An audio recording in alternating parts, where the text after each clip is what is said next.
Autogynephilia, love of self as woman. Autogynephilia differs in terms of the direction of attraction, that it's pointed inward rather than outward. There's millions of people dealing with gender issues that are caused by autogynephilia, boners, and hate the fact that they have those boners. Always a good time to talk about euphoria boners. And it brings upon shame and a feeling of isolation and loneliness. I want more people to understand. They have this image of their mind of that AGPs are all raging narcissists, continually vilified, everyone beating up on a cartoon pinata version of yourself. The uproar that happened after the Genspect conference, there was this herd of really rabid, gender-critical feminists think that I must have been just absolutely thrilled and probably sexually so by the fact that people were discussing me. By shaming them, I feel you are going to make the problem worse. I agree. They will. Kelly Jane Keane, he's very difficult to stomach. Trans women are men! Trans men are women! Yeah. And it's like, girl, I've obviously never seen a woman stand up for herself before. I'm so sorry. And I was like, no. The fact that I'm interpreting you as aggressive is not sexist. I just think you're aggressive. The biggest pushers of gender identity ideology are overwhelmingly women. Oh my God, two white men speaking about female experience. That's why I don't identify as a feminist. So do you have any opinions on what happened with Illy and J.K. Rowling? You can't force people to see you a particular way. The world you create in trying to make that beautiful vision come through will be much more evil. People attracted to animals. A subset of them reported arousal by the fantasy of being an animal. There are definitely heartbreaking aspects of when people transition when they're running a nuclear family. Yeah, trapped in the wrong body. Wait, hang on.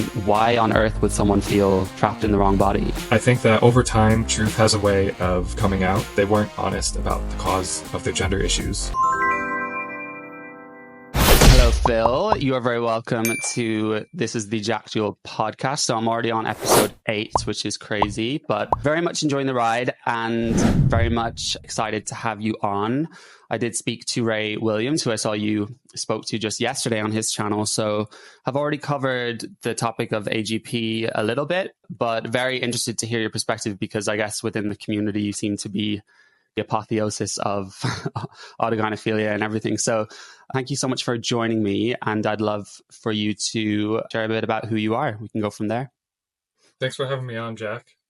I got into this position. I think very few autogynephiles are thinking, let me go just broadcast that I have this sexual predisposition and just tell everyone about it. It's kind of a weird thing to do that. And so I'm doing that because it bothers me that there's millions of people dealing with gender issues that are caused by autogynephilia, and they aren't just there isn't a group of people telling them, hey, this is what it is, you're autogynephilic, it's okay to be this thing, it doesn't have to be a big deal, and basically here's how it works based on all the studies and books that have been written about it.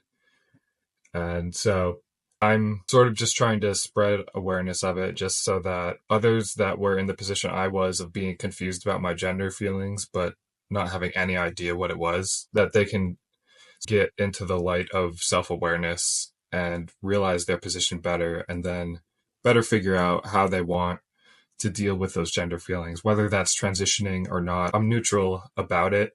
That's because it's a very individual decision. So sure. I just think it's important for them to be able to have a chance of understanding it. I think that will improve outcome. I completely agree. And I find it perplexing when I see people not clearly seeing that you're coming from a compassionate place. And in that sense, like clearly someone who cares about raising awareness, and I think for the right reasons. But that in particular is a topic I'd like to dig into. But just in case this ends up being a completely esoteric conversation, I have covered it before. But if you could give some overview of what AGP autogynephilia is, and also just your story in terms of discovering it and when this journey started for you. I'll start with describing AGP. Autogynephilia is a word composed of Greek roots meaning love of self as woman. Auto means self, gyne means woman, philia means love. And it was coined by a scientist named Ray Blanchard in 1989 after conducting a series of studies meant to figure out how many types of male to female transsexualism there were. He concluded that there was 2 types. There was one that was a byproduct of effeminate male homosexuality, and there was another one that was a byproduct of an inverted male heterosexuality called autogynephilia. And it's a sexual orientation that, as opposed to homosexuality, which differs from heterosexuality in terms of the sex or gender of attraction, autogynephilia differs in terms of the direction of attraction, that it's pointed inward rather than outward. And it manifests in quite a few ways. And people that are autogynephilic have several methods of embodying that femininity, such as changing their body to be more like the other sex, wearing clothing associated with the other sex, behaving more like the other sex, or feeling like they have the mind of the other sex, sort of like the cross-gender consciousness embodiment. And yeah, basically anything that an autogynephilic person admires or finds beautiful in women, they will want to embody that themselves. And it increases their emotional well-being and life satisfaction to do such. And it can sometimes lead to gender dysphoria because our sexual orientations create a great propensity to, we generally desire to be in union with whatever it is that we love, and the inability to be in union with our beloved, whatever that may be, it can make us feel depressed and that life is meaningless. It makes us feel adrift and directionless. And so there's some dissatisfaction associated with autogynephilia, where if you really want to be a woman and to appear like a woman and to be seen by others as a woman, but that is not your reality, you can suffer because of that discrepancy between desire and reality. And it's that classic ancient wisdom that desire and attachment precede suffering. Yeah, so that's basically the gist of autogynephilia. I argue that there's also a female equivalent, which I won't need to go into depth right away here, but I think there is female autoandrophilia, and that it is responsible for the male transsexuals who are attracted to men, who identify as gay men, and probably the bisexual ones too. And so that covers the gist of AGP. And as for the other part of your question about my autobiographical background, I had a rather late onset of what people call gender dysphoria, probably in my mid-20s, around 23 or so.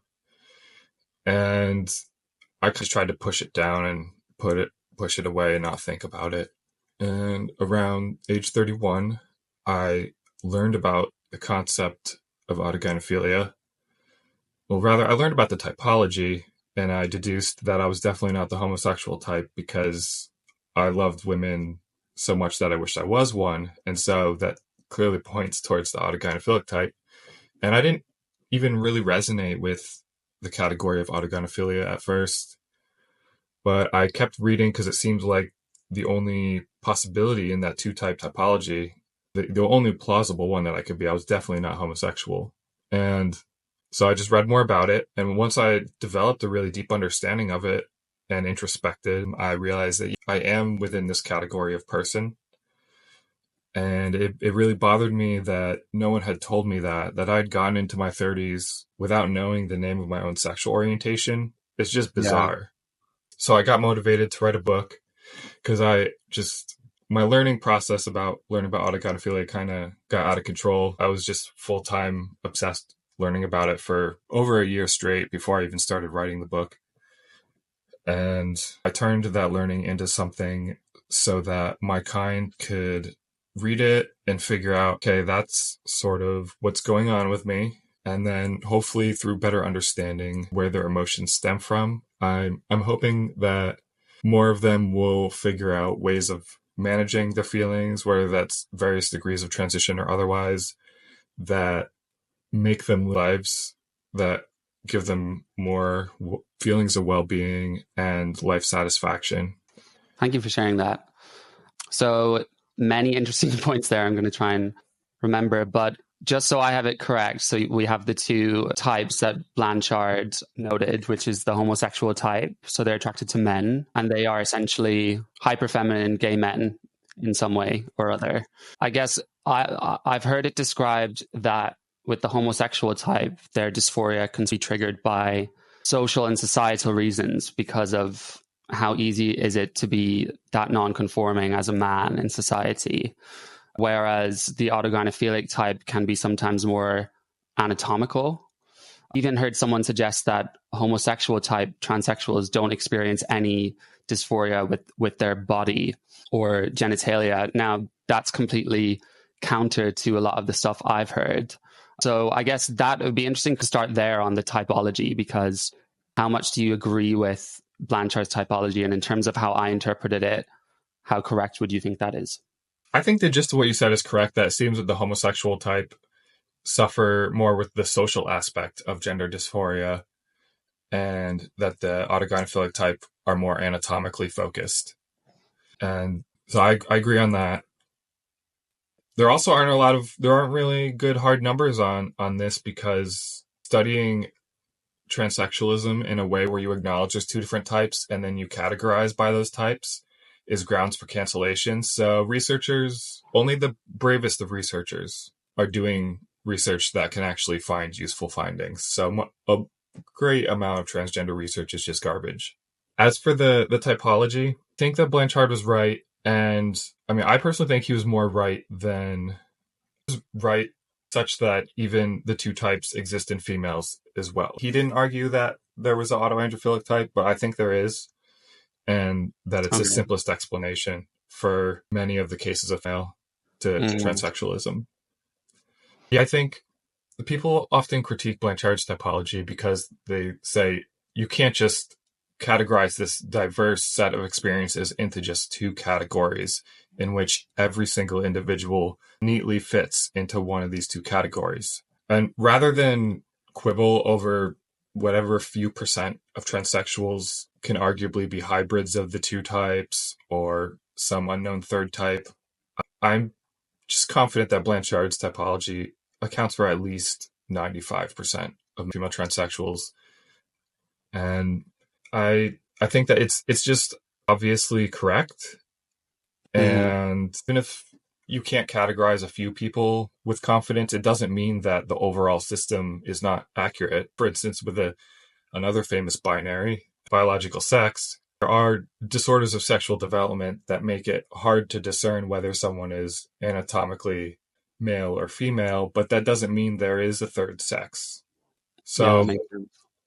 Yeah, I think Blanchard was right with his typology, and that it also applies to females, although he did not state as such.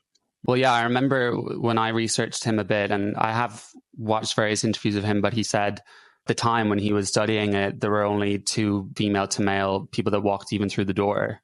He did mention that two of them expressed maybe I'm wrong there, but I think... No, you're right about you're talking about the ones attracted to men? Right. Yes, you're right. So I remember him saying that there were only one or two women who said, I feel like I'm just meant to be a gay man. Am I right in saying that? Yeah, and those two cases got published in a 1995 paper by authors Stevens and Dickey. People could look that up. And there was a lot of similarity between those two cases, where the sort of sex positions they preferred, and both of them had also, interestingly, had imaginary male friends in their head as a kid that over time became incorporated into their self-concept. And so those cases are interesting. But yeah, the two cases that came through that were not of the homosexual type of female to male transsexualism, they got written up in a case report.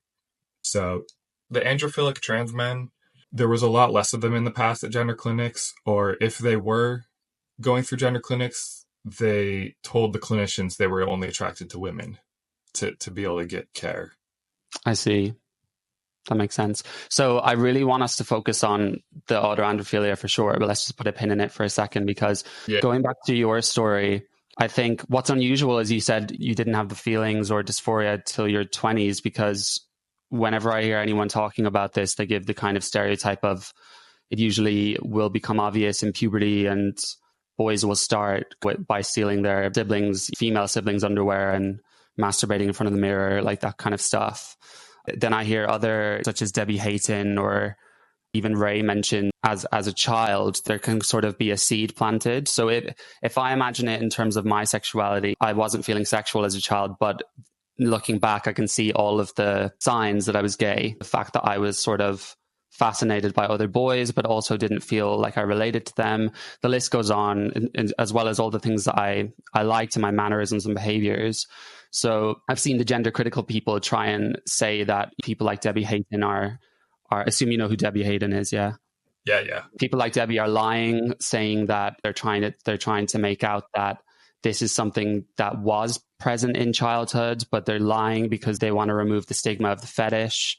To me, it sounds logical. If it's a sexual orientation, that there would be sort of elements of it. I think I heard someone else describe it as you may be fascinated by a girl's dress or fascinated by a girl's swimsuit or something, but it's not like you're feeling sexual about it. So what are your thoughts on that? And then how do you kind of square the circle with yourself in terms of not having those feelings till later on? Because it's so antithetical to what I've heard thus far. Well, as for myself, I did not have any female siblings. My mom didn't really dress femininely. In my immediate environment, there weren't many symbolic markers of femininity to draw me in anyways. So the stimuli that could cater to an autogynephilic interest wasn't really in my environment. And all the children my age that lived near me were all male, just coincidentally. So my gender issues started later because my exposure to such stimuli happened later, is how I interpret my own experience. But So you as didn't for notice anything as a teenager? there's stuff in hindsight that I could tell, but it's just like very occasional feelings. It wasn't like a persistent thing. I mean, I'm attracted to women, so it's not like I'm just fully autosexual. I'm also attracted to women. And since heterosexuality is the norm, I didn't suspect that anything was amiss for a long time because I'd been attracted to women, had crushes on them. So I just figured I was straight. Makes sense. And something you brought up about more of besides my autobiographical details, but just the general instance of autogynephilic transsexuals like Debbie Hayton saying that there was signs in their childhood that they can now pinpoint as autogynephilia. I think that is real. And Lawrence documents it in her book. There's even a few narratives from autogynephilic transsexual women in that book where they had actually gotten aroused at very young ages by fantasizing about being a girl or dressing like one. Ages like even 4, 5, or 6, some of the earliest ones. That's not the norm, but those cases. Do you mean just like in an excitement sort of way? Or I think there was a few that said that it was erotic, but at that age they wouldn't have necessarily understood that it was different from other forms of excitement. Generally they described it as just exciting and something that captivated their interest.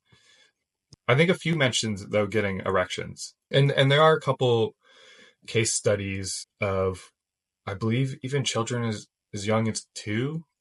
They've been cited, but I haven't gone and found them because they're in books that I can't pirate and I just haven't bought them to look at it. But yeah, there's a couple case studies of mothers bringing in their toddlers to sexologists because the children showed a fascination with female garb and would get an erection when putting them on.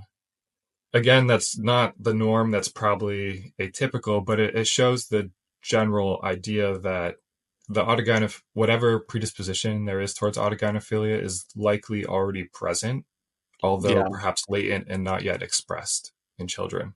For sure. In that sense, it does mimic a sexual orientation.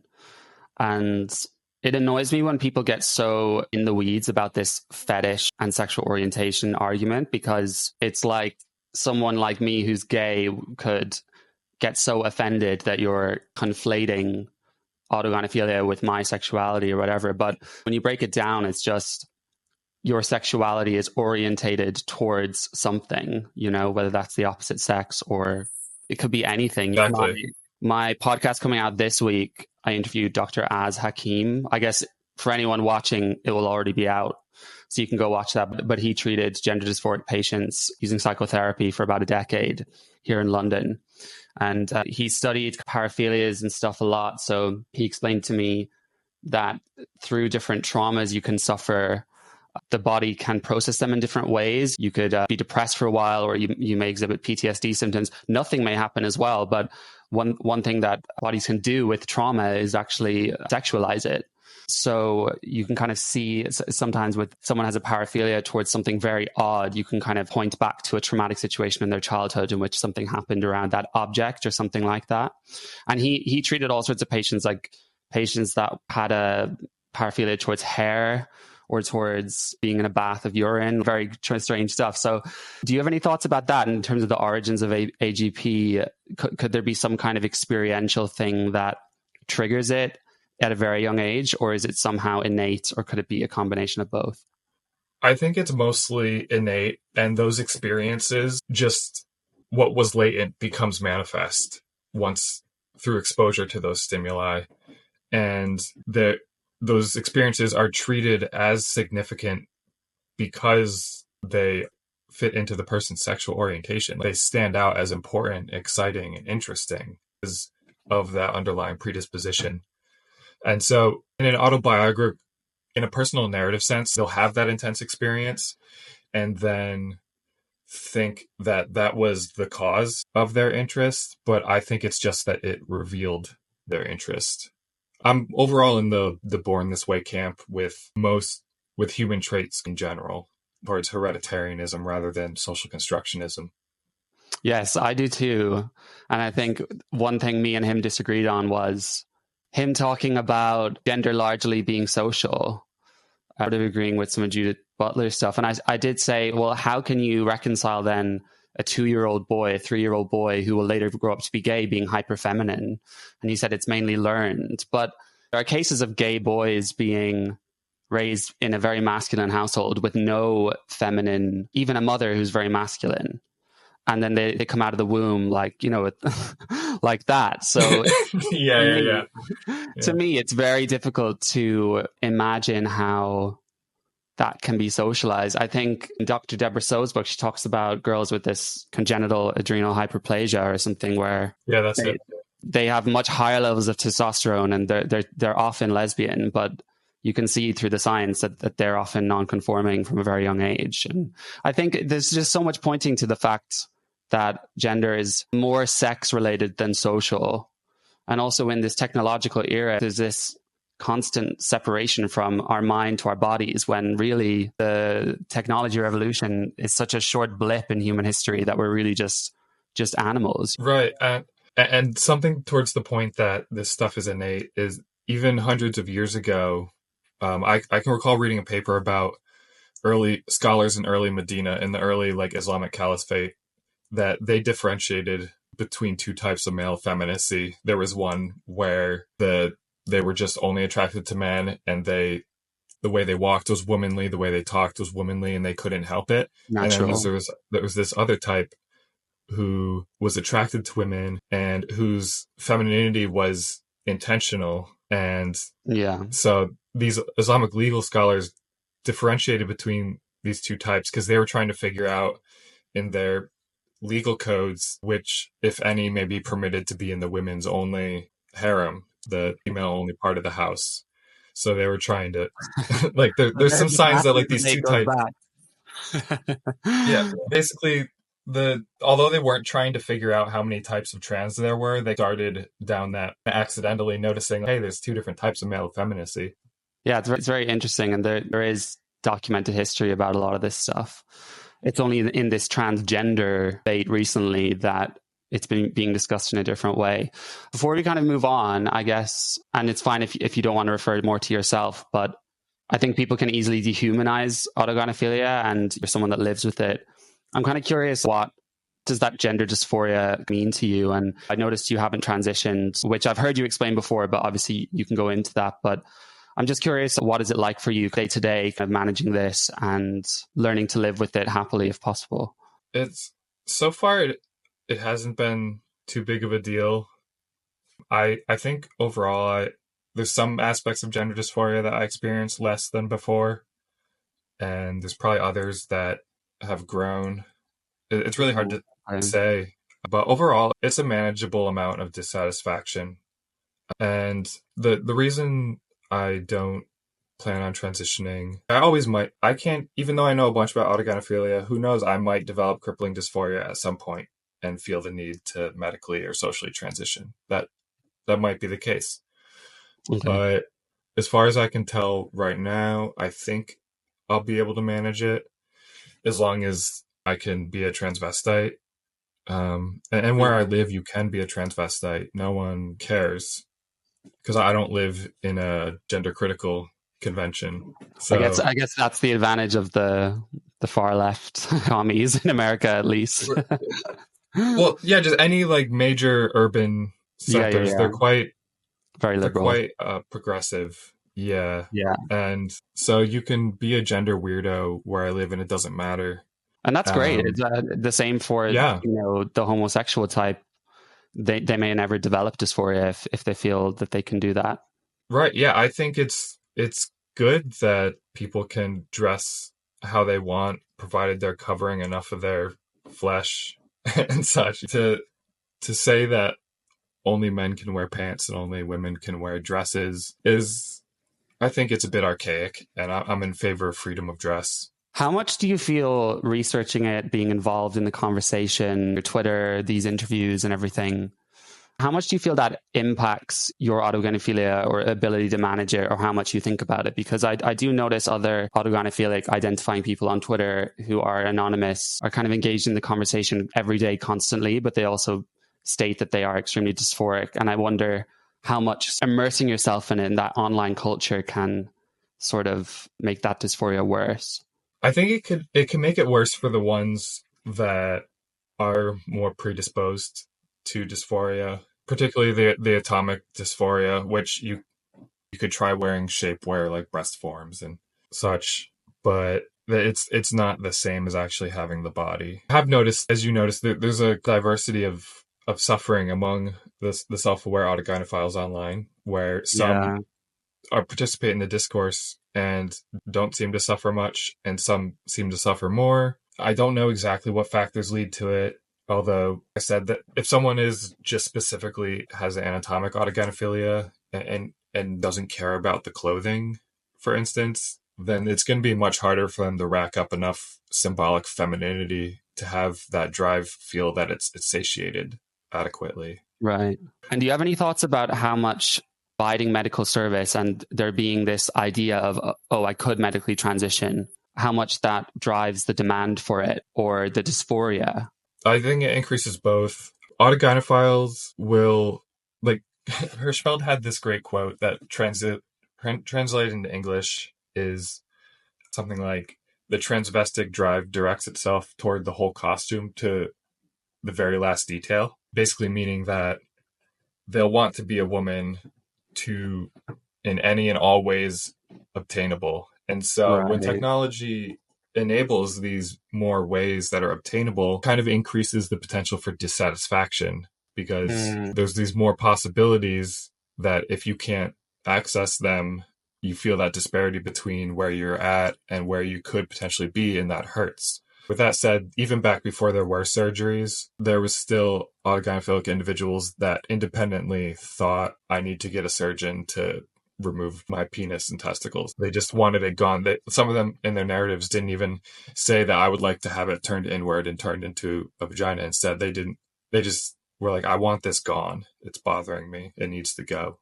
And yeah. so, yeah, I do think that the cultural environment and the increased technological availability of transition, I think it is increasing dysphoria to some degree, although it's Yeah. also helping alleviate it on the same hand.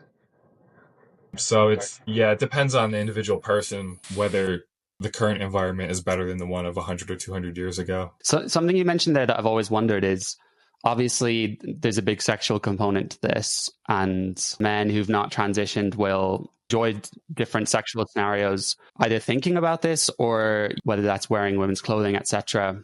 But like you said, some of them can be very self-hating of their male anatomy. So is there a way to sort of reconcile the fact that they may explore a lot of sexual situations which will involve using their male anatomy, but also feel extremely dysphoric towards their male anatomy simultaneously? Does that make sense? Yeah, there's often a tension. There's this tension between your two sides, between the conventionally heterosexual side and the auto heterosexual side. It can be hard to make them jive with each other in a way that works.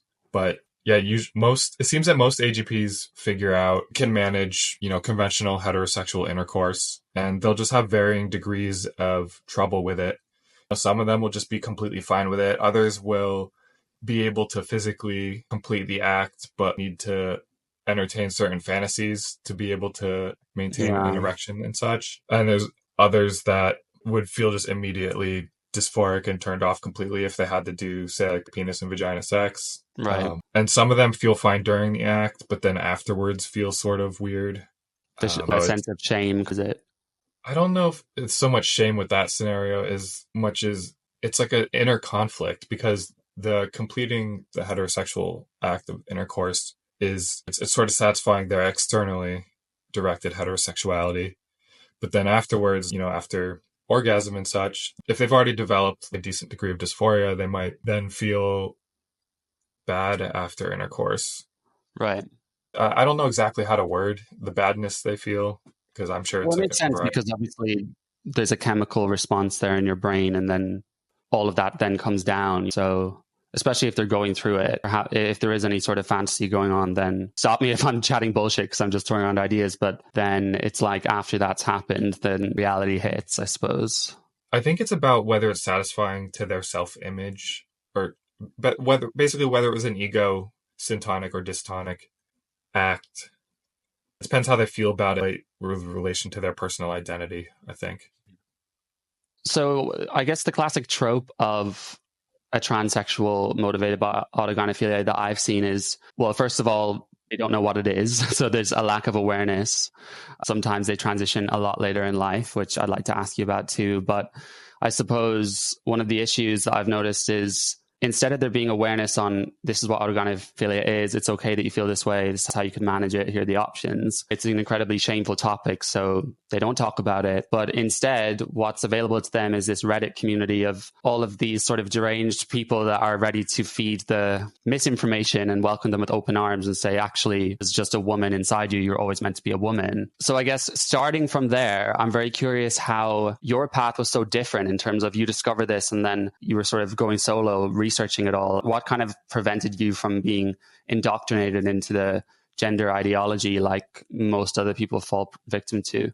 I've had a solid scientific background and appreciation of science my whole life. I knew that, for instance, even though I wish that I could be a woman, I knew that it wasn't technically possible. I knew that sex change wasn't possible. I think that's an important aspect of my cognition going into it, is that I knew what I wanted was literally not possible. And so I didn't believe which that you'd kind of assume most people would know that. But obviously, that's not where we're at in society at the moment. Well, no, because it's become a very morally contentious issue where people assign moral value to the claim whether or not there's two sexes or whether you can change sex. Give a moral valence to it when there is none. It's a scientific question. And that's how I feel about so many controversial things, that it is not a moral question, it's a scientific question most of the time. And yeah. So another thing is just my physique. The first time I had a really intense gender euphoria experience, it left me really bewildered and confused. And I remember immediately that first night, I was like, no, I cannot be trans. I'm like 6'4". There's no way. That would be awful. So there's also just this realistic hesitance of the pragmatic reality of being able to pull off social transition for me, which is, it's not possible. And so I think that might be partly why I suffer less too, that it's just, I can't even hope for it. There's no hopes to be dashed. Like if there were instances in which I looked at my face in the mirror and saw a woman, it would be much more compelling, but that's just simply not my situation. Right. And so it's less real and tangible to me because of just the physical impossibility of my particular anatomy with regards to passing. It really makes me sad hearing all the stories about it because it's very clear that many people suffer a lot with this. I know that you've said, and I've heard others say that some men experience it in a much milder form. So it's not to say that everyone suffers, but I think it's a shame that the trans activist side and the extreme gender critical side are both so visceral about the subject, because at the end of the day, I know that some of these trans identifying people behave badly in terms of people on the news and on Twitter, but there are also many who don't. And I think it's a shame to me how little conversation there is on the suffering that's behind that, I suppose. People can easily brush it off as perverted, fetish, that kind of stuff. But for some reason, I don't know why I'm drawn to shedding more light on that and raising awareness about the topic as well, although it's not something that I experience, of course. I also agree that raising awareness and having compassion and empathy towards it is important. And I was in like this debate on TikTok, which I kind of regret joining, but I wasn't really sure what I was walking into. And it was extreme GCs basically. And then I was like, well, I think this. And I was like going out with all this stuff. They did not appreciate me. No, they're quite rabid. I think they're very parallel to the extreme trans activists, just all the opposite views. What's your opinion on raising awareness about AGP and raising compassion and empathy for it as a condition or phenomenon? Primarily, it's so that people that have the condition can actually understand their reality and have a chance of that. Obviously, quite a few of them will, for various reasons, will want to say that's not true, that's not me. And I guess they can do that. Just because some autogynephilic individuals hate the theory, I don't think their desire to think of themselves that way supersedes the desire of others that want to actually just understand their own experience. My desire to understand what's going on in my psychology supersedes the desire others have to see themselves a particular way. Usually this form of art, it's an argument for epistemic justice, that basically there's a subset. Epistemic justice is just a highfalutin term for basically ending harm relating to knowing. The cover-up of the concept of autogynephilia, it harms autogynephilic individuals because it harms their ability to understand their experience. Both the gender criticals and trans activists, they both hate on autogynephilia, and that makes it so people that are autogynephilic and encounter the idea, they either have a lot of good emotional reasons for not seeing themselves in the category, or they'll recognize themselves in the category and then feel bad about themselves because it's portrayed so awful. I just think there needs to at least be a neutral discourse that's just saying, here's what it is. And I think that will, in the long term, weaken the foundations of the gender identity ideology because it completely clashes with it. They're mutually incompatible visions. The ideological theory I'm in favor of, it's completely incompatible with gender identity ideology, but it's also incompatible with much of turfism, or whatever you want to call it, the gender critical ideology. Both those ideologies rely on social construction to a great degree that is not warranted, given the evidence for just how much stuff is innate and heritable. I'd like to share with you what my argument was, because these extreme, I say extreme, I don't know if that's the right word, but they're the type of gender critical people who will never use a male or female pronoun for a trans person, very much across the board with everything to do with women's spaces, which I do really appreciate that, in terms of, I'm not here to say that they're wrong, but also come from the group on Twitter who are actually they seem to harbor a lot of hatred for certain individuals, and they'll repost photos of them, they'll doctor the photos to make them look like all sorts of things, like pornographic. I don't know. I think in some cases they may do that to someone who's been blatantly misogynistic. So you can argue if that's justified. But then in other cases, they just find a photo of someone they don't even know and sort of do that. They seem to be on kind of a rampage towards hate in that sense. So my arguments were, number one, I don't think that that's the right way to go about this fight. I think an eye for an eye doesn't work in that sense. They really didn't appreciate that. I was trying to explain to them that if I'm on the fence as a compassionate everyday member of society about LGBTQ and I'm just straight, then if I walk into a room and everyone is a Kelly J. Keane, or I'm going to walk straight out of that room. I'm someone who's very much involved in this conversation, the discourse all the time now. And I walked in there as a gay man, and after like 2 sentences, I was like, oh God, I already know I want to leave. Because as soon as I would say one thing, they were jumping on me, just twisting my words. And it was so frustrating, because my argument was basically, we need to raise awareness about autogynephilia so that it's more known in society.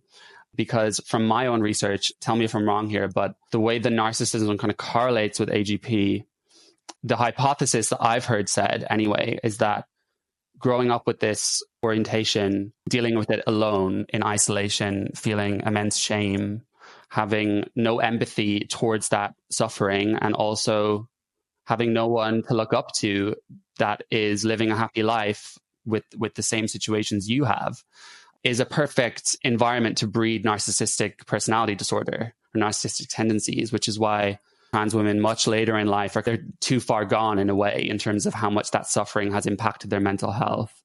So my argument was, I'm not saying that you guys need to be compassionate for the men who are very clearly overstepping the boundary or infiltrating women's sports spaces and prisons and being very misogynistic. But for autogynephilia as a phenomenon, we need to be more compassionate and empathetic, because at the end of the day, this could be your son that goes through this.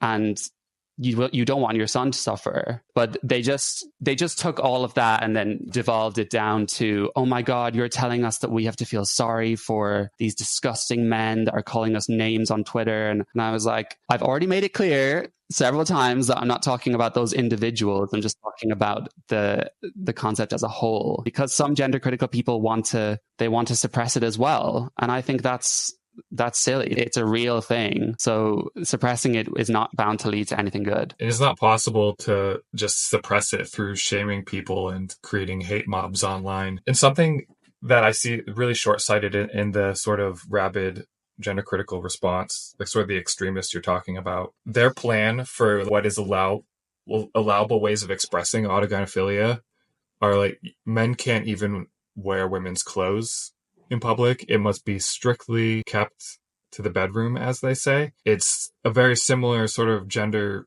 regressivism that could lead to homophobia as well. So do you mean that they feel that regardless of whether you're publicly AGP or not, just any man, some of them genuinely think that?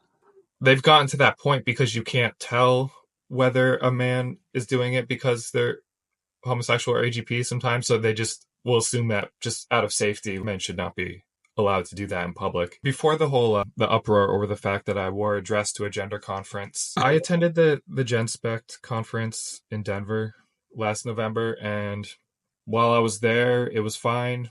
There was no drama.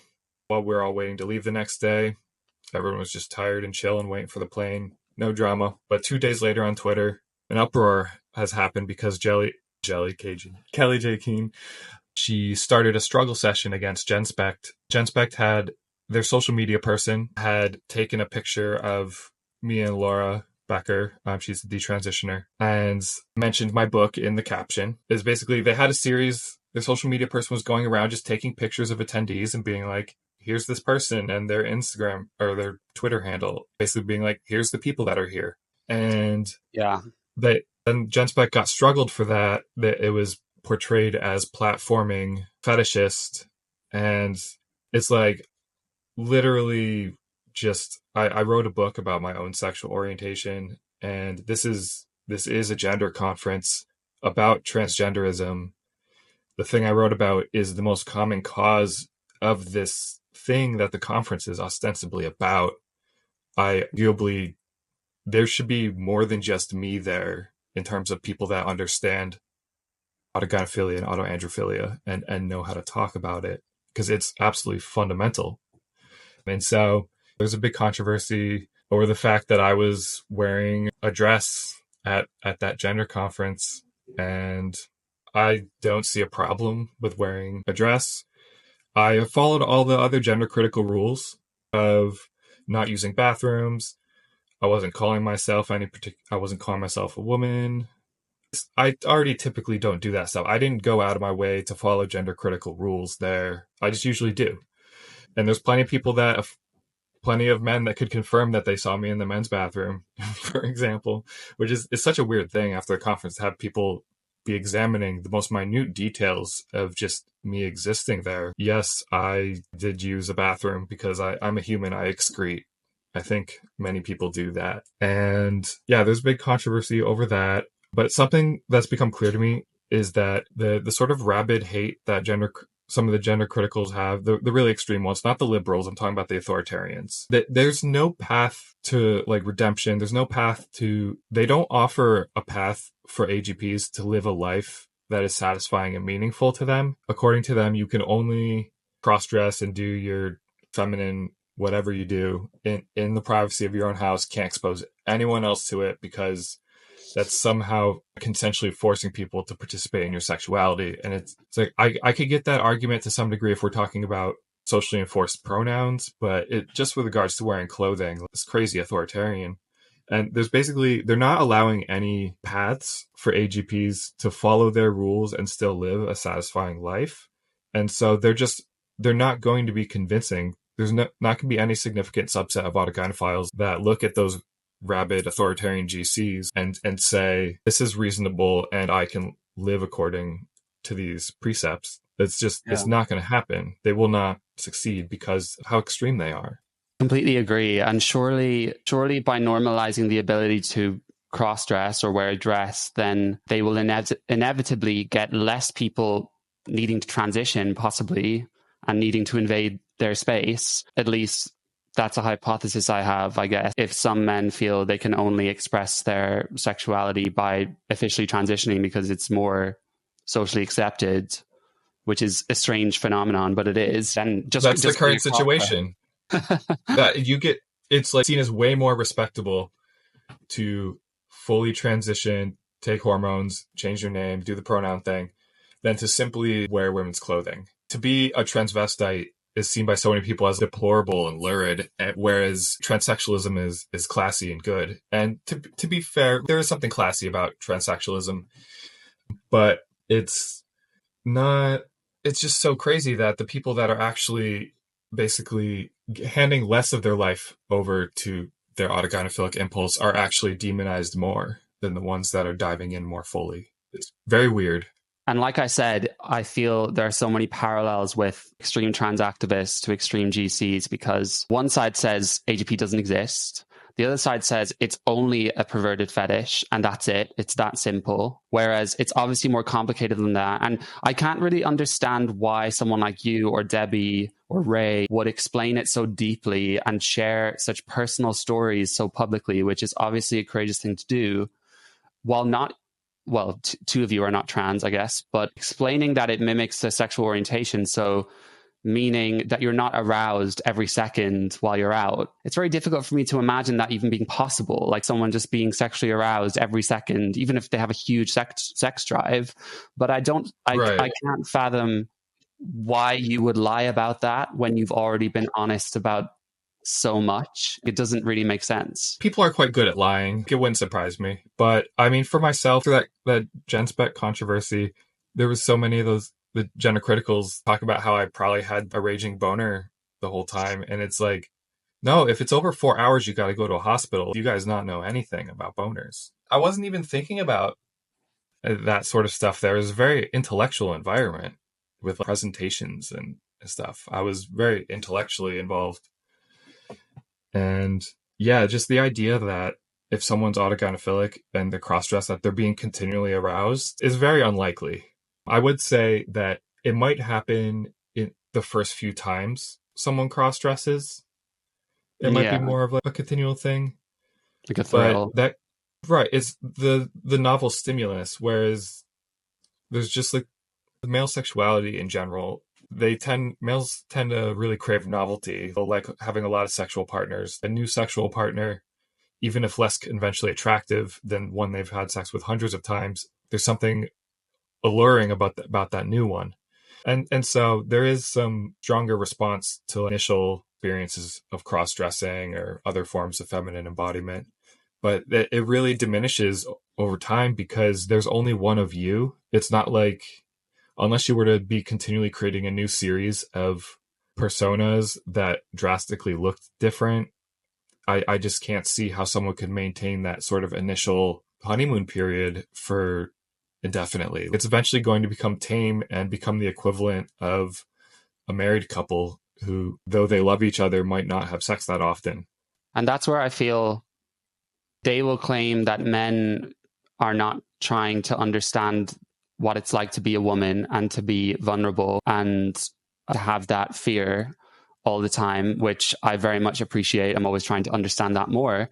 But in the same way, they don't make any effort to understand male sexuality. And while I granted, I understand male sexuality can, when left unchecked, can cause devastating harm to people, for other men who are actually living their life morally, male sexuality can cause lots of issues. And it can be difficult to deal with depending on what sort of feelings you have. And instead of there being any compassion towards that, it's just shame, shame, shame. And I was trying to explain to those women that I feel that because they said to me, no, they need to be shamed. We need to shame them so that they go away. And I said, well, so I sort of have the same end goal idea that you guys have in terms of women's rights. Plus, well, I also advocate for trans rights. I don't think they really cared about that. But for women's rights, and I was saying, by shaming them, I feel you are going to make the problem worse. I agree. They will. They make the problem worse by doing that. And they're fundamentalists, effectively. They already know the truth. They know the word. And their job is just to proselytize and to spread it. They're not open to changing their mind. The sort of authoritarian ones that have really worked themselves up, this like interesting mass formation online. That uproar that happened after the Genspect conference, there was like, this herd of really rabid gender critical feminists, and it's like a storm that brewed up, and it hasn't fully died down. It kind of simmers, but then the next sort of thing that triggers it makes it blow up again. Whenever you have a movement like that starts eating its own, it's obviously not a movement that has good values, because I can see them now canceling other gender critical people for just not agreeing with 1% of their ideal. And I don't know what your feelings are towards Stella O'Malley, but she's someone that I admire quite a lot in terms of, like, she speaks about things very neutrally that I can see. And she's always talking about compassion for teenagers and stuff. But Kelly J. Keane says the most kind of juvenile, inappropriate things towards her on Twitter. And for your average person, they're very much on the same side. But then you're just alienating everyone. Personally, Kelly Jane Keane, I respect her rights to have her views and everything, but she's very difficult to stomach. You see her at these women speak events and she's just like, trans women are men! Trans men are women! Yeah. And it's like, girl, you have to bring people with you. And I said that to these feminists in the debate. And then, of course, the first thing they said was, oh, I'm so sorry, Jack. You've obviously never seen a woman stand up for herself before. I'm so sorry. And I was like, no, actually, women and men can be aggressive. And the fact that I'm interpreting you as aggressive is not sexist. I just think you're aggressive, Right. Something that's interesting about this conflict is that those sort of authoritarian gender criticals, they'll say that it's just like men's rights activism that is trying to take, this is something that men are doing to women. They try really hard not to take any accountability. The biggest pushers of gender identity ideology are overwhelmingly women. The liberal women. Yeah, the woke ones. Right. This is effectively a fight between two different groups of women. One who argue that gender is what makes them women, and the other one argues that sex is what makes them women. A fight between two different schools of feminism, and of course both schools of feminism are blaming men for it, but this is a fight between one group of women against another group of women. It's a good thing to point out, but it's so funny when you say that. I can just hear, well, generally everyone in my comment section on YouTube is very, very lovely, but I can hear people screaming watching this saying, oh my God, two white men speaking about female experience or blaming the problem on women. It's the same as all the leftist ideas, sweeping statements. As a man, you're not allowed to form any of these opinions. That's why I don't identify as a feminist, because it's difficult to describe what feminism even is. And also, when you subscribe to any sort of ideology, it's just eventually going to eat itself and become toxic. I'd rather kind of speak about women's rights and equality neutrally than also be able to criticize women where that's needed. And in the same way, criticize gay people. It should work both ways in every situation. Right. It sounds like your approach is the liberal approach in the sense of philosophical liberalism. I have a similar approach where I like to think for myself and not rely on pre-existing ideological structures to do my thinking for me. It can be lonely because there's no group of liberals. Boy. Yeah, and I've had a lot of personal issues because of that, which in my own life with the queer community. Yeah, well, I'm really sorry that happened. What was it like for you having to deal with that pylon? There's some aspects of it that were emotionally uncomfortable. You just being continually vilified. Everyone beating up on a cartoon pinata version of yourself. But I had mentally prepared. I knew ahead of time. Once I knew I was going to write the book, I had already started making mental preparations. I'm going to be hated. No matter how I word it, no matter what I say, I will be hated just for talking about this. And so I do have a decent degree of resilience to what went down. I studied.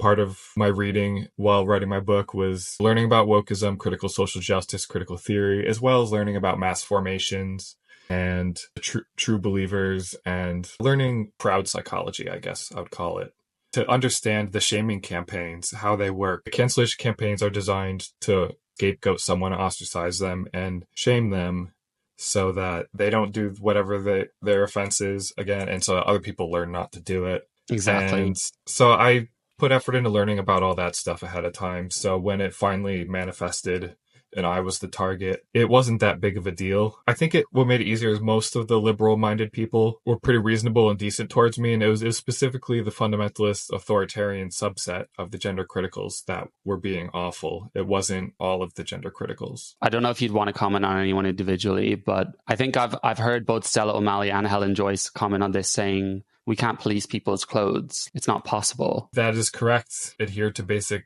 standards of liberal free expression, then you can't police someone's clothes. And that sort of goes against the whole gender critical ethos of not attributing significance to gender. What do you have to say to the people out there saying that you did that to just have lots of attention, have everyone looking at you, have people to make a fuss at you? They have this image of their mind of that AGPs are all raging narcissists. That's their lens that they're looking through. They can't help but look through it, but it doesn't really match reality. While it is somewhat interesting to be blown up on Twitter, there's distressing aspects to it too.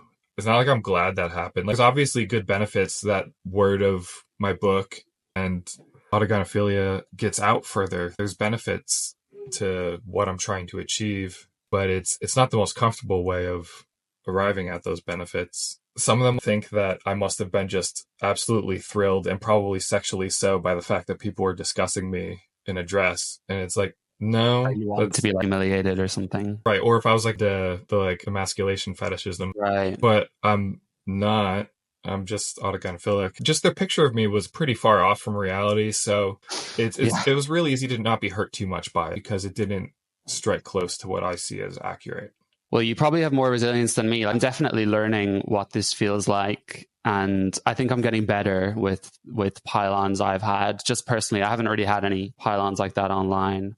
What's your thoughts on my theory about the narcissism in terms of, so what I've read is that they already have autogynephilia and they start having the feelings. And then when they're sexually mature, they start exploring those feelings at a sexual level. But behind it all is immense shame and disgust towards themselves for feeling that way, feeling like they're the only one that feels this way because it's not widely spoken about.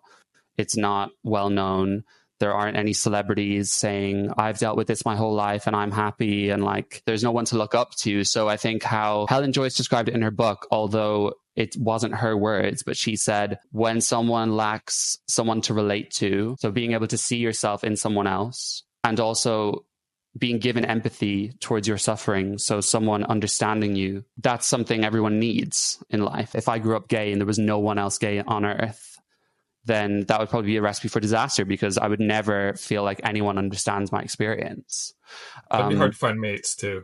Yeah, for sure. Like, yeah. If you're only gay. I've seen this theory at different places, so I'm not likening autogynephilia to this whatsoever, but with the story of lots of Catholic priests who abused children, it was very typical for the eldest child in a family to become a priest, especially in Ireland where I'm from. So the eldest boy. And they didn't really have a choice in the matter, and they get shipped off to priest school, or whatever it's called, as soon as they leave school. So they never get to have any sexual experience their whole life, and well, until they offend, obviously, which is terrible. But they're told from that point on that their sexual feelings are shameful and that masturbation is shameful. So shame is just drilled into them. And I think a lot of that, from what I've read, is the culprit of then their deplorable behavior because of being shamed so much. So that's what I'm suggesting is the AGP people you see exhibiting very narcissistic behaviors is perhaps a product of them never having relatability or compassion about the situation growing up, and it's this dirty secret that they've kept for like decades. It's hard for me to say how much the shame is causative element in their later behavior, but I do acknowledge that a lot of them do feel shame about it, and that, like you said, the inability to see other examples of role models, people saying, I have this orientation and living with it acceptably, and it brings upon shame and a feeling of isolation and loneliness. But I don't think that shame causes the narcissism itself. My reasoning here comes back to the fact that personality disorders are, roughly maybe like 70% heritable.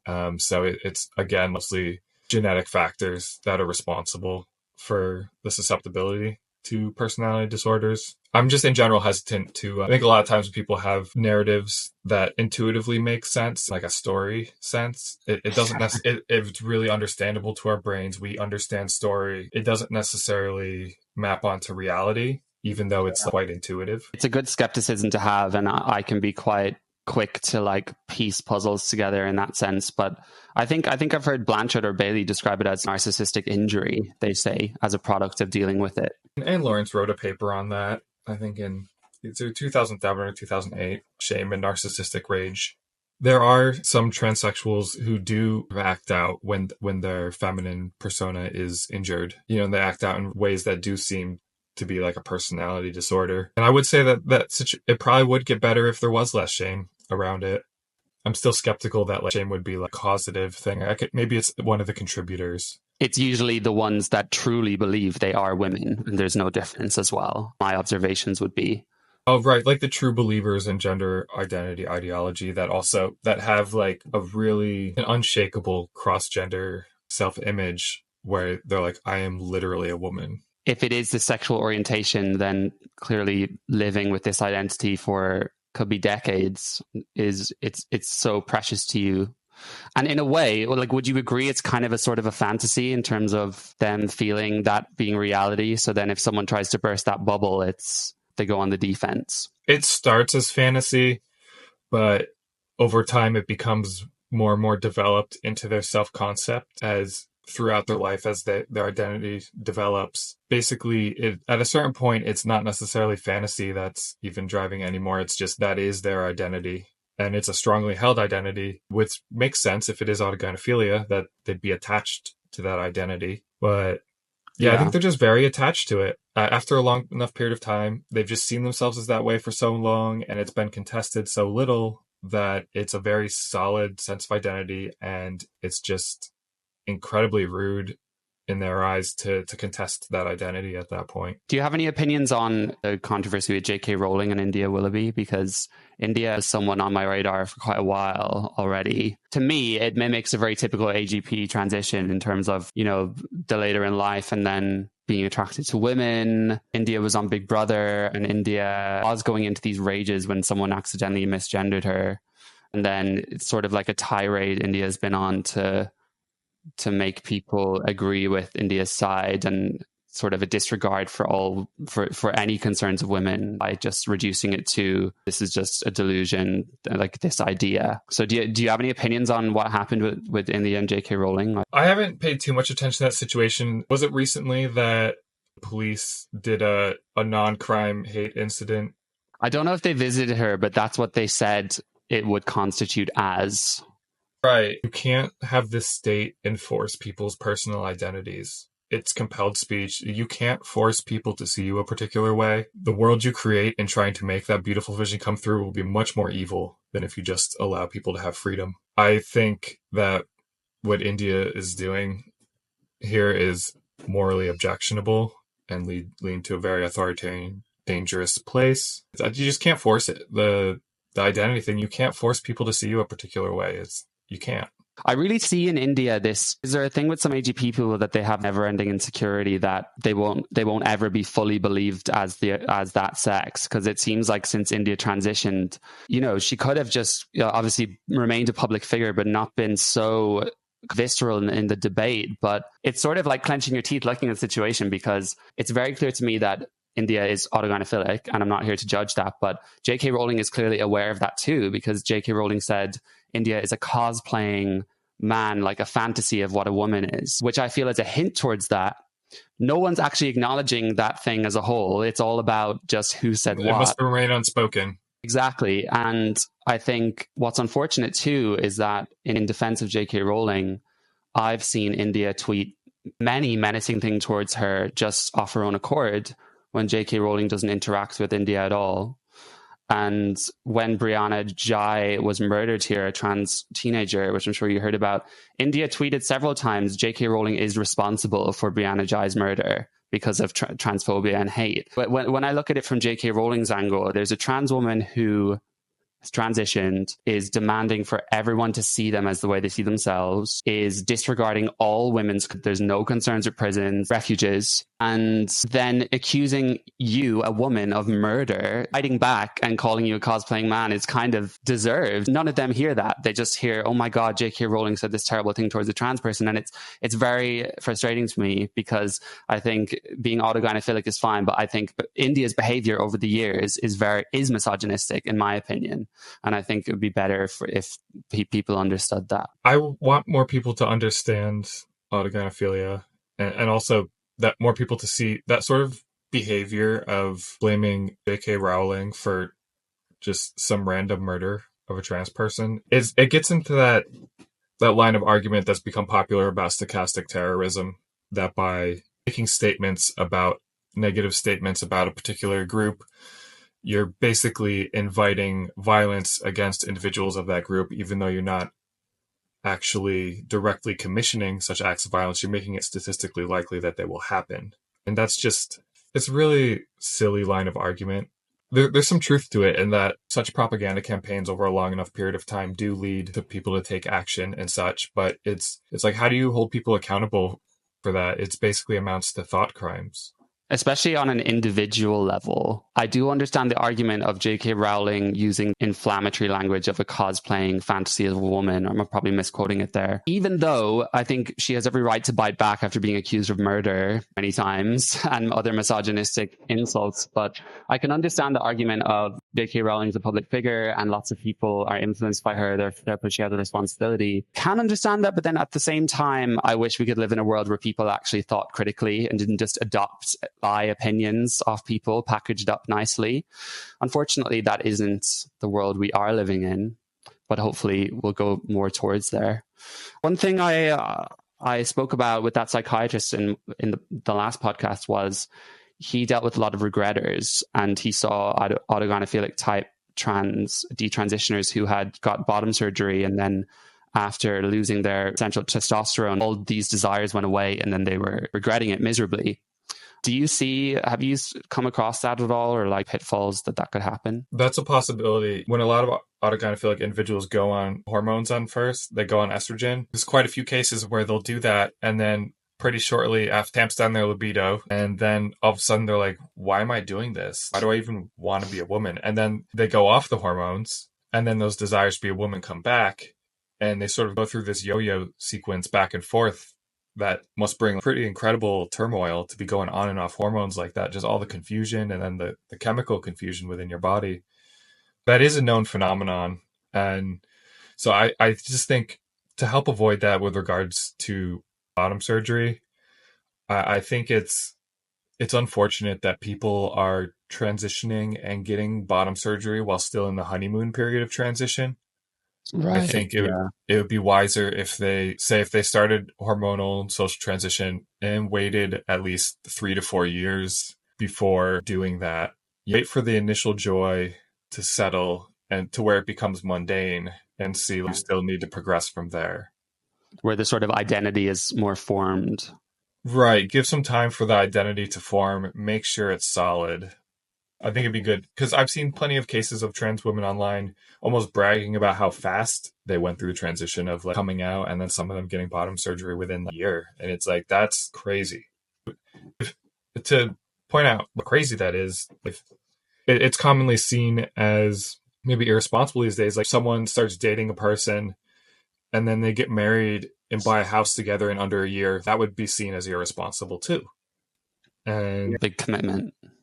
Right. There's sort of this cultural wisdom about waiting until you're through the honeymoon period before making serious, irreversible decisions. And that sort of wisdom is not really being tapped into with a lot of people that are transitioning right now. Do you have any opinions on bottom surgery in general? Do you think it really can be quite effective for some autogynephilic people? It's very debated whether this idea of having a vagina is really all it's cracked up to be. It is definitely the right decision for some of them. I don't know what the correct proportion is. There are people who definitely benefit from it.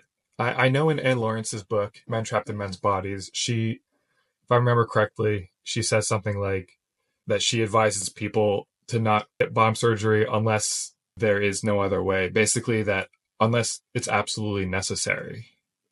So it's such a serious decision, and considering that autogynephilia is behind most male to female transitions, there's that realistic fear that if once they remove the organs that are the genesis of those feelings, that they'll regret it.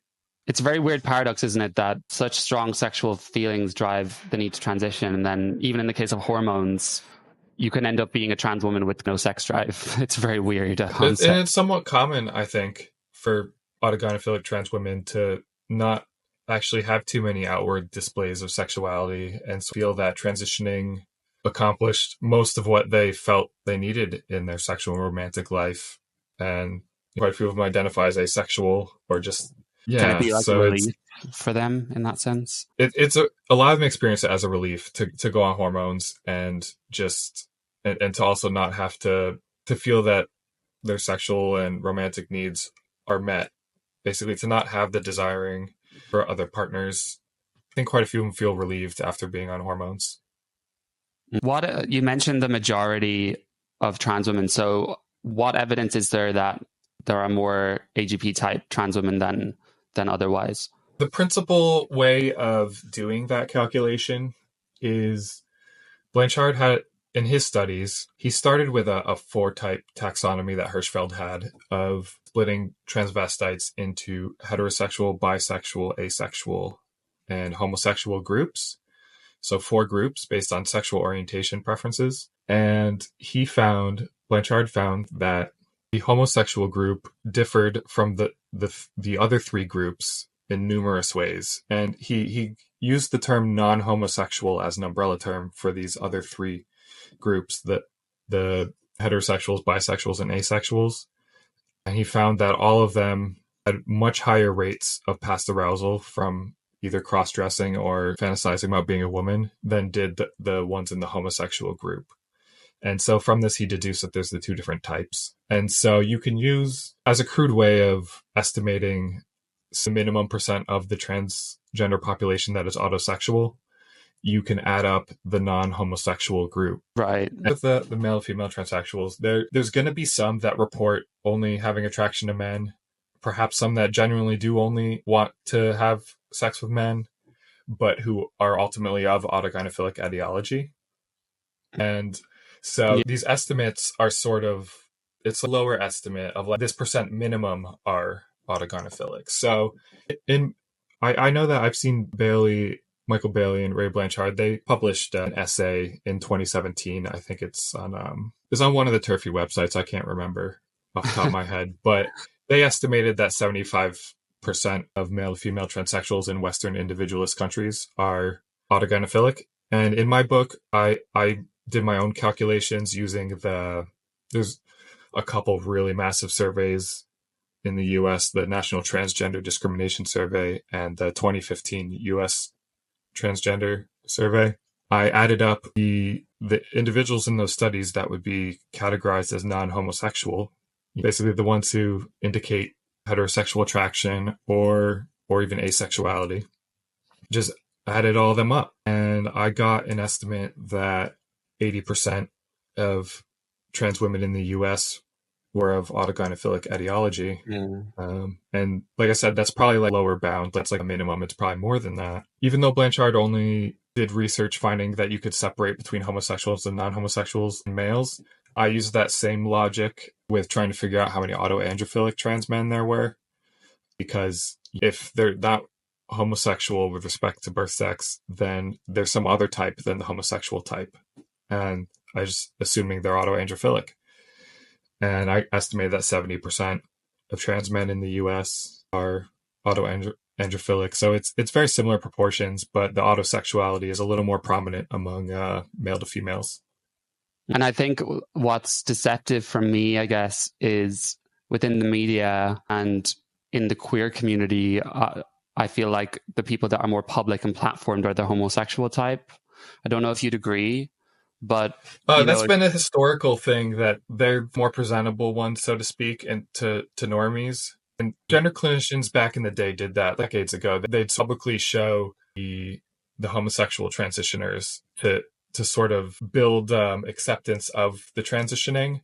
But numerically, a great deal of the transitioners were of autogynephilic ideology. When I've seen that TV show Pose, I feel like I'm getting a bit obsessed about this now because I was kind of looking up each actor. Actually, this feels really embarrassing that I'm telling you this, but I was looking up each actor and seeing if they're with a man or a woman, you know, in real life, because I was really curious, like, oh, I wonder which type they are in real life, because I was really curious. I would do the same thing. I'm pretty sure the majority, some of them I wasn't able to actually find out, but the majority of them were gay, essentially, or homosexual. And it made sense to me because their femininity seems so natural. And I wonder if in LGBT circles and queer nightlife scene and stuff, do you get many AGP type? They relate to that sort of community as much as the homosexual type would? I don't personally participate too much in the queer scene in real life, and I'm not really hankering to do such given who I am. Like, as soon as I'm identified, I will be kicked out, so I'm not really trying to. But I have noticed in recent years that since rebranding as queer rather than being homosexual, it brings in a lot of people that are of autosexual ideology, and they're identifying with the queerness and they're seeing themselves in it, even though they have a different predisposition that's bringing them there. And beyond the trans, we're talking about trans species and everything. And I mean, I do have chapters in my book on trans species. I did all the types of trans in my book. Trans species is actually, I think it's a really important place to look for understanding how erotic target identity inversions happen in general. That's just the jargony term for the autosexual orientations that I talk about.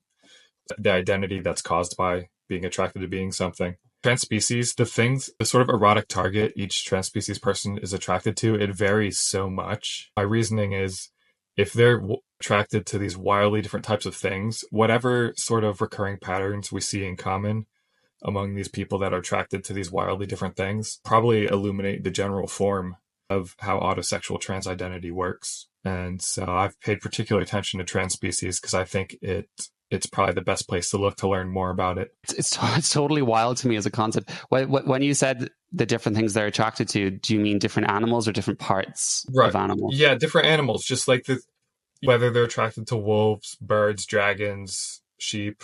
I've been seeing them in sheep. Themselves as a sheep rather than could it be both? Are they also externally attracted to animals? I think they are. There's been some community surveys of Therians and otherkin. Therians are people that identify as real existent animals. Otherkin are people with non-human identities. It's a more broad umbrella, but basically most of these are trans-species identity. There's a great survey, I think the Alter Humanity and Sexuality survey, and it asked a bunch of Therians and otherkin about whether they looked at porn of the things they identify as, whether they were attracted to the things they identify as, and also in their sexual fantasies, do they see themselves as that thing? And in a sexual romantic context in the bedroom, would they want to be treated as that thing? It's asking about both external and internal attraction. Both of those were found. Most respondents said that, like, my fantasies, I'll sometimes or often, depending on the individual, be that type of thing I identify as, and that I would like to be treated that way in the bedroom, and that they would look at porn of it and such. So that's one line of evidence that trans species is caused by the same sort of thing.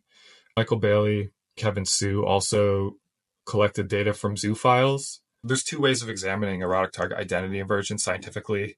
You can look at the trans identity associated with it, let's just mentioning, and then look at their attractions. Or you can look at the community people that have the external attractions and then see how many of them also have the internal attraction. So you can look at it from both sides. And Michael Bailey and Kevin Sue have looked at it within among zoophiles, and they found that correspondence of the subset of zoophiles who reported the internalized sexual attraction being people attracted to animals. People attracted to animals. A subset of them reported arousal by the fantasy of being an animal, and that sort of autosexual fantasy was highly correlated with downstream things such as whether they'd considered whether they'd rather live as an animal or whether they're sad they weren't an animal, or whether they would get medical interventions to more basically investigating species dysphoria. They found that species dysphoria is highly correlated with autosexual attraction specifically. Like the zoophiles who did not have that internalized sexual attraction also did not report any of the signs of dysphoria related to it. How common is that? I don't know how common zoophilia or autozoophilia is. Off the top of my head, it's hard to say because I like memorized auto heterosexuality stats, but not so much the other paraphilic orientations. But it's just a couple percent, a few percent of males have it. Obviously, to varying degrees as well, I assume. Right, to varying degrees, and it seems like it's less prominent in females too, which is common for any atypical sexual interest. Usually, a Yeah. higher proportion of males have them, but there are also some female zoophiles as well. Another reason I'm so convinced that female autoandrophilia is a thing is that in these other forms of trans identity, such as trans species, there are people that are born female that are in those communities, and it's in the trans species surveys I've seen, it's a roughly similar proportion that of each sex, which is uncommon actually. There's other forms of trans identity where it's way more male dominant. The trans species one in particular, it seems like there's much more females than normal. Would you say the furries, a lot of them are autoandrophilic or autozoophilic? Or I can't remember. I would call their external attraction to an anthropomorphized animal, I would call it anthrozoophilia. Their internalized attraction would be autoanthrozoophilia. I think Kevin Sue did a study on furries examining this question, and he found that a subset of them, I can't remember the exact proportion. I think it was actually most of them reported some arousal by the fantasy of being an anthropomorphic animal. But there was the same sort of thing where there's a subset of furries that are attracted to the idea of being a furry, and the type of species they identify as is also the type of species they find most attractive. It's sometimes like tongue-in-cheek refer to like the furry attraction more as diet zoophilia. Because it's like they're all dressed as sort of cartoony characters. It's not like they convincingly look like a deer or something. They sort of look like Pokemon to me. Well, I don't think too much of the fursuits. It's more that it's the animal features on a roughly human-shaped body. And often they'll have human characteristics such as the ability to talk and such. But yeah, it's those animal signifiers of paws and ears and fur and tail on a roughly human-like body that makes me think it's just a milder version of zoophilia. Right. Can you just name some of the other inversion types? Because I'm not sure if I can think of any more. There's the one that leads to transableism. Yes. It's in the literature, it's called either apotemnophilia or apotemnophilia. I don't know the pronunciation. I usually just call it autoacrotomophilia because which sounds so much easier. Well, it's just acrotomophilia is the external attraction to amputees, and apotemnophilia is the fantasy of being an amputee. And I'm trying to standardize the language so that if it's an autosexual thing, that the word auto is the root is in the front of the word, so it's just clear. Because if you're not aware of the historical reasons, you wouldn't even know that apotemnophilia would be autosexual because the word auto is not there. So I'm just trying to standardize the language. But there's body integrity dysphoria is the name for the type of dysphoria associated with wanting to become disabled. Most of them do report attraction to amputees or disabled people, and often their age of onset, again, is in childhood before puberty, maybe around 8 or 9. Some of them had their first signs. So similar to what we were discussing earlier with childhood onset seems to be a thing even with disability-based attraction. What's weird to me about that is women and animals are both naturally occurring biologic things, whereas an amputee is more of something that's happened because of us creating medical interventions that allow someone to survive without a limb. So it's weird to me how then that becomes a sexuality. Do you know what I'm saying? Like something that's sort of socially constructed by us. Well, yeah, I know what you're saying, but people would get injured or hurt in various ways. I do think it's strange that people are attracted to it, but I'm unsure of why that would be the case. Typically, people find that unattractive, but maybe there's some sort of miswiring that makes them evaluate it in the opposite direction. Because generally with mates, we look for signifiers of health. You were asking about the other types. There's also obviously people are attracted based on age. So there's also age-based versions. And I also think there's race-based attraction as well.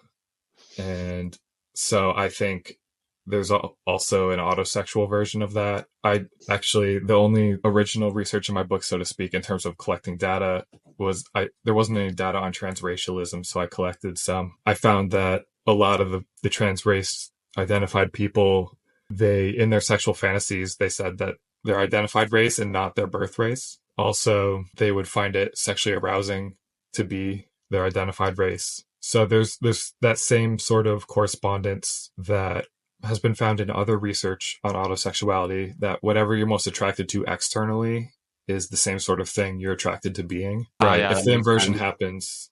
It's funny. I know Blair White says, I personally love her. I don't know your opinions, but she says when you can't understand something, it's usually a sex thing. And I think she puts it really well. That's a good one-liner. There's a grain of truth to that. When people are identifying as something else, it's usually because of autosexuality. So, autoandrophilia, let's talk about that. What are your current thoughts on it all? And can you just explain what it is for anyone still listening that is totally lost? So, autoandrophilia is a sexual attraction to being a man or being masculine, kind of the counterpart to autogynephilia in males. Although it does occur in some gay men, autoandrophilia, that wouldn't lead to trans identity. So it's not something I pay attention to too much, because if you're attracted to being what you already are, it's not going to make you want to be something else. And female autoandrophilia I use the term autoheterosexual to include both female autoandrophilia and male autogynephilia under the same heading, just to refer to inverted heterosexuality. And it occurs in some females. There's disagreement among some of the leading sexologists and me about whether it's a major factor in female to male transitions. I think it is. Some of them think it's not, just because it would be a paraphilia, and classically it's understood that females are much less susceptible to sort of anomalous sexual interests like that, sort of rigid, categorical, specific sexual interests. However, I think overall that there's plenty of evidence that females have autoandrophilia. There's some cases in the literature of women getting aroused from cross-dressing or fantasizing about being a man or being a gay man. There hasn't been too much study into whether trans men are aroused by cross-dressing or fantasizing about being men, but one of the studies that did ask a small sample of them found a third of them had reported past arousal from cross-dressing. And of course, that's lower than the rates Blanchard found, but I suspect that with female autoandrophilia, they don't care about clothes as much. They care more about the interpersonal relation of being seen as a man by others, and whereas the autogynephiles care more about clothing and anatomy.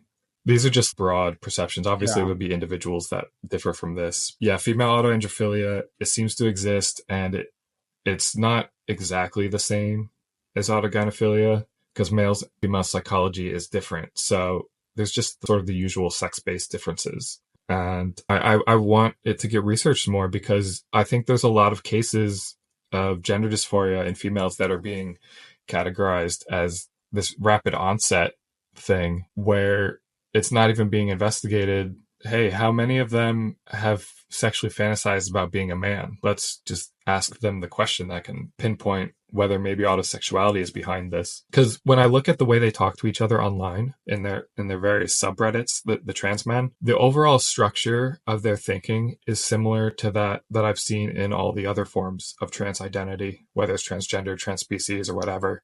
They want to be the thing. It can bring them sadness to not be the thing, and they just have this strong emotional yearning for it. And you don't see them talking about like a female version of euphoria boner and that kind of stuff, though. Obviously, they won't have the boners, but I bet their clit can get a little engorged, or the pelvic region in general, but it wouldn't be as visibly manifest. And I think that difference in anatomy is actually part of the reason why it's not reported as much, because with autogynephilic individuals, a lot of them get boners and hate the fact that they have those boners and wish they weren't there, but they can't ignore it because it's so obvious. Whereas if something analogous was happening in females, it seems to me, I'm not female, but it seems like it would be a little less obvious than having a huge erection. With that said, I in my earlier manuscripts of my book, I did suggest that it might be harder for them to tell, but both the women that looked it over strongly disagreed with that. So I guess this will be some sort of something that I can't know, and also they can't know what it's like to be a man. But so is the hypothesis that if you're a trans man attracted to men, you're autoandrophilic? I think so. Because on the other hand, I know that Blanchard has previously proposed an auto-homoerotic category of gender dysphoria based on those, those two cases you mentioned that were attracted to men, and also based on Lou Sullivan. So he thought this is rare, but there are some cases of what he called auto-homoerotic dysphoria. I think those are just autoandrophilia, and it's just, like I said, it's expressed more socially. more interpersonally rather than being about cross-dressing. Oh, you brought up euphoria boners. Always a good time to talk about euphoria boners.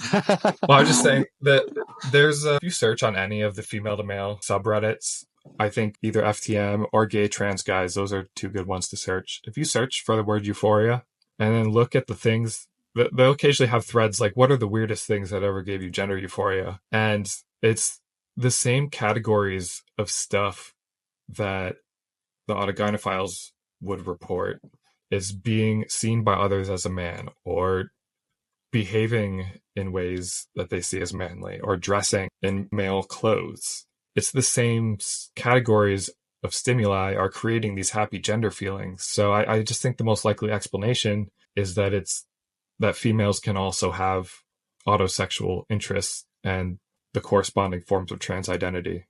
And is it possible that their feelings towards it are less sexual thrills, but more a romantic feeling, like an attachment towards the idea? I'm so glad you brought that up, because I do think, unfortunately, I didn't mention that difference in my book, but as soon as someone mentioned to me, Aaron Terrell mentioned that to me, that he thinks it's more romantic. And I was immediately like, damn, I wish I wrote that in my book, because it just immediately struck me as true. And I think they do seem more sentimental.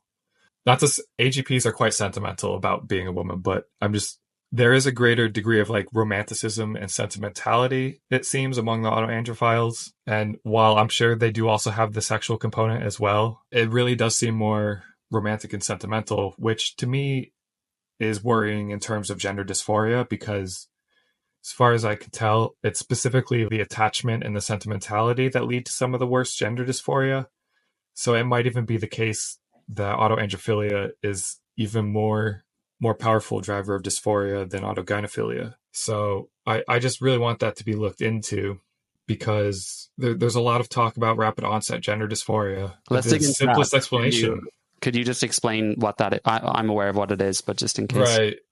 Yeah, rapid onset gender dysphoria is it's the observation that there's a bunch of teenagers seemingly out of nowhere announcing that they're transgender, even though they did not have gender nonconformity as young children.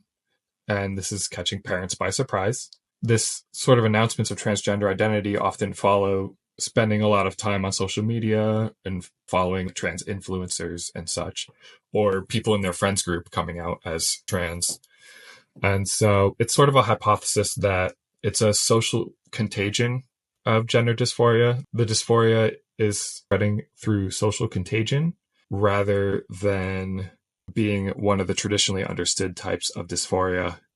And so there's a lot of reasonable fear that if this is the case, that most of the female to male transitioners are going to regret their decisions, because eventually the social moment will be over and they might regret it. But I think the most likely explanation for those supposed cases of rapid onset is that if it arose after puberty and caught parents by surprise, when that happens in males, we assume it's autogynephilia. Why not first check that the corresponding thing is happening in females? It seems like there's the fewest moving parts with this hypothesis of mine, that it's just females can have a similar condition. From that sort of assumption, a whole bunch of things follow. And I've seen those patterns play out, that it does seem like autoandrophilia is real, but it just hasn't been investigated seriously yet.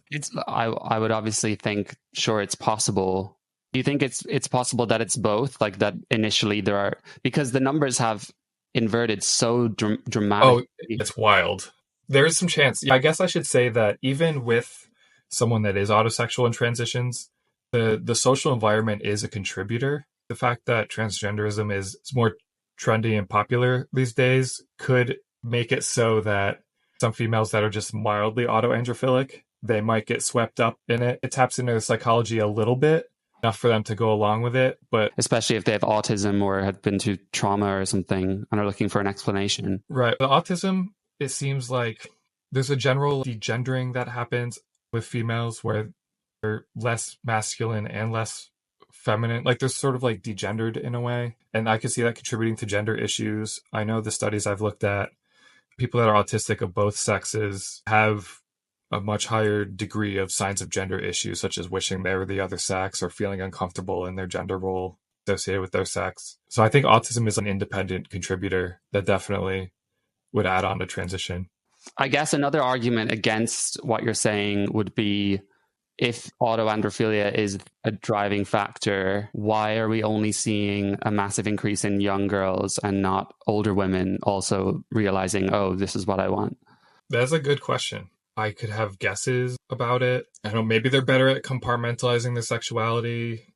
There's also the fact that female sexuality, at least with the erotic target, it tends to be a little more fuzzy. It's not like such a specific sort of taste, and it's more malleable. And so I could see them perhaps over time being able to cope with it better by having a broader conception of what is attractive. They could probably feel better about themselves. Also, if they become mothers, there's very powerful mating production psychology that comes into play, and they care about their children more than anything. So I think they'd be less likely to transition after if they're part of like nuclear family unit.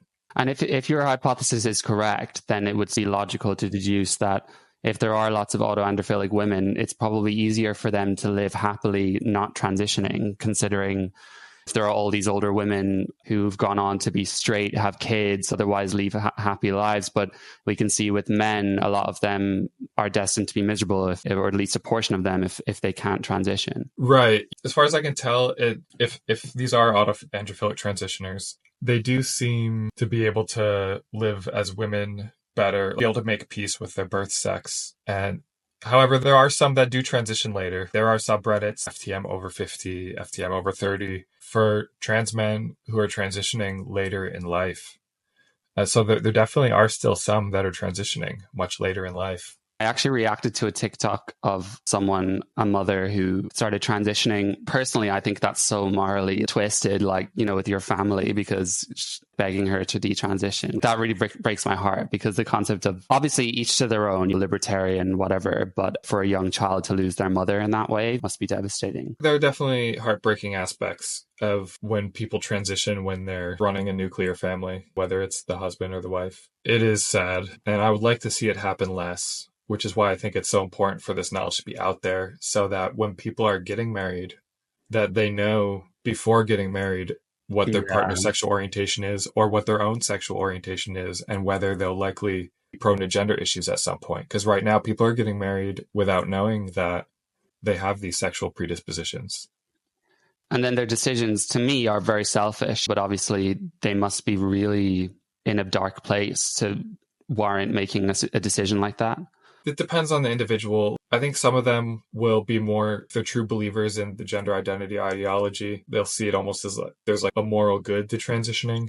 Right. I didn't think of that. There's just so many factors about which ideology someone's wrapped up in, what beliefs they have about sex and gender. It's hard to say exactly what's causing, how tragic it is in each circumstance or what causes it. Well, hopefully we'll learn more eventually about autoandrophilia. If I think autogynephilia needs to be more public to start. I really hope all of this really starts to gain traction over the next decade. What would your prediction be? There will be intense opposition from the trans community for a long time on this. They will not want to acknowledge the importance of autogynephilia and autoandrophilia for their transitions. However, I think that over time, truth has a way of coming out, because there's a certain subset of people that will believe things because they're true and not because it lets them have friends. I think I'm in one of those groups where I'll believe something because it's true, but not because it's popular. Me too.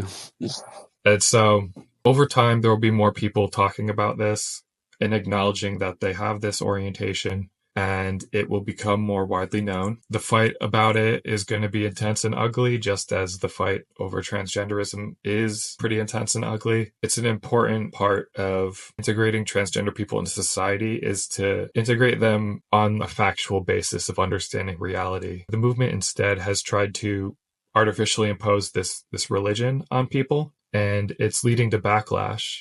People don't like that. No, they don't like being told. There's lots of people that don't like this religion for various reasons. But I think that in liberal society, you can't use authoritarian methods to attain lasting social change. Whatever gains the trans movement is making right now, there will be a temporariness to some of them because they're ill-gotten gains in some respect, that they weren't honest about the cause of their gender issues.